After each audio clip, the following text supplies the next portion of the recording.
Shayan Gorad award तकरीब थी सिंधी अदबी संगत वारनि खे ऐं हितां जे बाशूर माण्हुनि खे जिन हिकु नौजवान शहीद शायान गोरड़ जेको नंढड़ी उमिरि में ई 20-21 साल में ऐं स्कूल जी ॾाढो कोन आई हुनखे अञा ऐं हुनजी जेका जिदोजहद हुई जेके हुन कमु कया पिया उतां हितां मक़ामी माण्हुनि जी उन दिलि खटी ऐं तालीम आम कयो सिंध खे खुशहाल बनाइण जे लाइ ऐं सिंध खे हुनरमंद बनाइण लाइ सिंध खे सिहतमंद बनाइण लाइ सिंध खे तालीम याफ़्ता बनाइण लाइ शायान गोरड़ जी जेका जदोजहद हुई उन जी तंज़ीम जी जदोजहद हुई उनखे भेटा ॾियणु मुंहिंजे ख़्याल में इन फ़िक्र खे ऐं इन सोच खे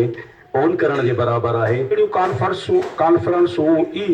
पंहिंजी धरती क़ौम ऐं ॿोलीअ खे उजागर कंदियूं आहिनि ऐं क़ौमुनि खे सुजाग कंदियूं आहिनि। शहीद जेको आहे सो पंहिंजी नंढड़ी उमिरि में जेको 21 साल जी उमिरि में तमामु घणो जेको कमु कयो जेको माण्हू सालनि ताईं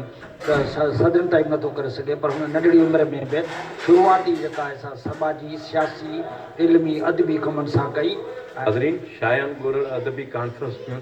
एवार्ड तकरीब ऐं किताब पतंग जीअं पैदा थियो जी महूरत वारी तकरीब में शरीक अदीबनि शाइरनि सियासी समाजी अॻवाननि जा मां वीचार ॿुधा। कैमरामैन मुदस्सिर अली ऐं मोहम्मद हाशिम सां गॾु अनवर कांदड़ो, KTN न्यूज़ में। नाज़िम ताज़ुम में